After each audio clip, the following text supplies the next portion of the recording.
one of the prestige trainers in the sport of boxing, father of Boots Ennis, Bozy. Man, how you feeling about coming back to your city and lighting the city up? It's a beautiful thing, man. This is the second time going around, man. He's gonna make history again. He just made it last time. It was that July, 13th? Was it 13th? 14th, something like that. Yeah. I was in the first fight in Washington D.C. Yes. And I remember I saw you in the lobby after the fight, and you said that this was good for your son. Right. I could go back to the drawing board. That you actually like that as a coach, you like that type of. See, I'm a teacher. I'm not a coach. Teacher. I get in there and few teachers in the sport of boxing. Yeah, that's what I'm saying. I get in there and teach. You know what I mean? So what I teach them, I can get in there and do and show them, and that's why they respect me mostly. Mostly all of my fighters respect me.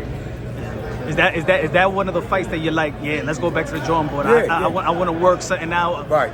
And so how you feel about this training camp leading up to the fight? Oh, well, it's nothing unusual. It's the same thing with Boots. He trains hard all the time, you know what I mean? Only thing about the last fight when he fought Karen is that Boots is going straight for the knockout instead of taking his time like he normally do, you know what I mean? You know, he was just going at him. He was going right at him instead of cutting the ring on. He know how to do all that. You know what I mean? But this time it's going to be a different situation.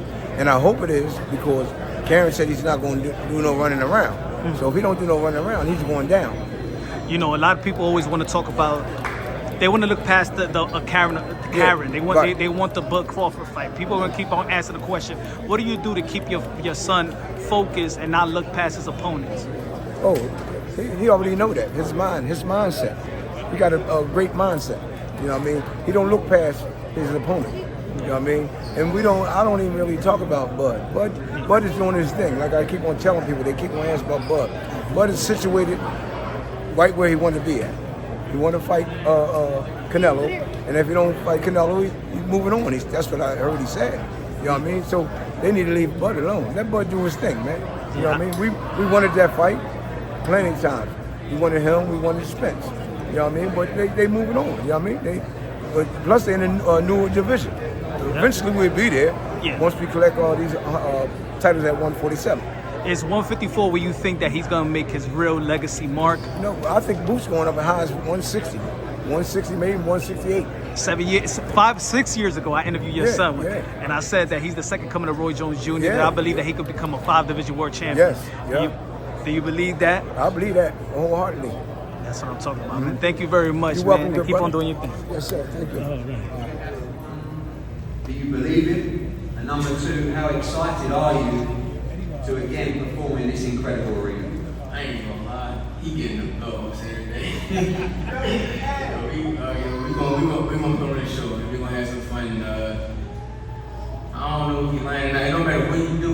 I am trying to tell you, it's not the same. You know, we're gonna put on the show. I'm gonna make a big statement on Saturday night. We're gonna have some fun. We're gonna party.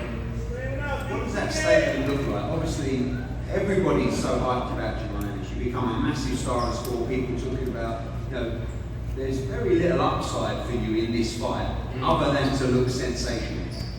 Obviously, you need to win. No. Is that what you need to do on Saturday night? You need to look sensational in Philly. I'm going on and I'm gonna do it in a big city, not out fashion, you know. But like I said, we're gonna have my fun. You know, I'm gonna put on my show. I'm gonna do me, be me, and I'm gonna get take the fight. You know, it's my ring, in my road. The man to your right as well has been a great promotion. The two of you, I think, two of the best fighters in America right now. It's going to be another huge card. Last time I know a lot of it was taking it in. Obviously, this time it's not quite. You know, there's so much talent on this card. You know, not knocking the last card, but I'm just saying. But it's just, you know, so much talent on this card, and it's a real explosive card. You know, and just, make sure y'all tune in. Y'all can't beat it. Make sure y'all tune in. You know, February, November 9th, you know, at the Wells Fargo, so, you know, we want to have another show.